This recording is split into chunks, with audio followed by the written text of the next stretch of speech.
এখানে লাগছিল আগুন। আমি একটু আগে আসছি, আইসা দেখি যে ফায়ার সার্ভিসের গাড়ি, আমার কাজে ছিলাম, আইসা দেখি ফায়ার সার্ভিসের গাড়ি আগুন লাগছে আমার ফ্রেন্ডের বাসায়। তো আমাদের এলাকার বাসীর পক্ষ থেকে ফায়ার সার্ভিস আছে। এটা জুতার কারখানা ছিল আমাদের পুরান ঢাকা, তো সব ম্যাক্সিমাম জুতার কারখানা থাকে।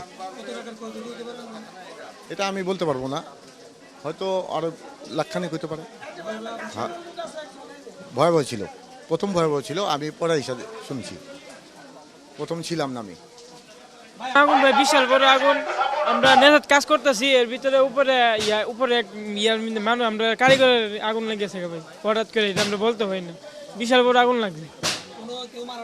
না না, কেউ আহত হয়েছে, একজন। এটা বেসিক্যালি ছিল জুতার কারখানা।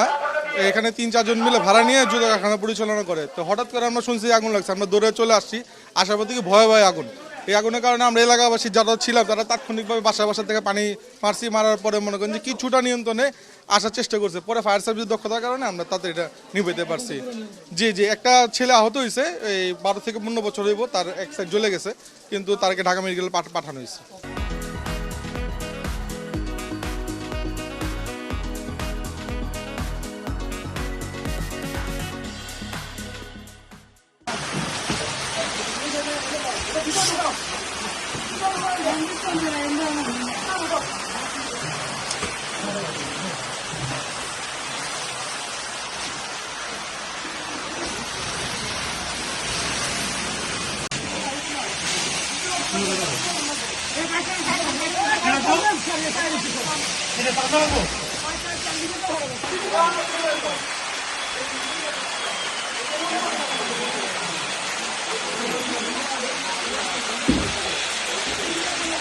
এখানে লাগছিল আগুন। আমি একটু আগে আসছি, আইসা দেখি যে ফায়ার সার্ভিসের গাড়ি, আমার কাজে ছিলাম, আইসা দেখি ফায়ার সার্ভিসের গাড়ি আগুন লাগছে আমার ফ্রেন্ডের বাসায়।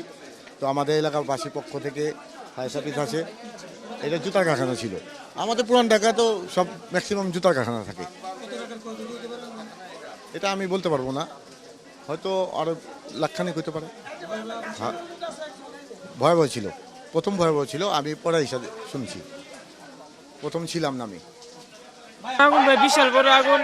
আমরা নেশাত কাজ করতেছি, এর ভিতরে উপরে এক মানুষ, আমরা কারিগরের আগুন লেগেছে ভাই, হঠাৎ করে এটা আমরা বলতে হয় না। বিশাল বড় আগুন লাগছে। না না, কেউ আহত হয়েছে, একজন।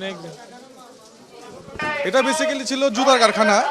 এখানে 3-4 জন মিলে ভাড়া নিয়ে জুতার কারখানা পরিচালনা করে। তো হঠাৎ করে আমরা শুনছি আগুন লাগছে, আমরা দৌড়ে চলে আসছি। আসার পর থেকে ভয় আগুন।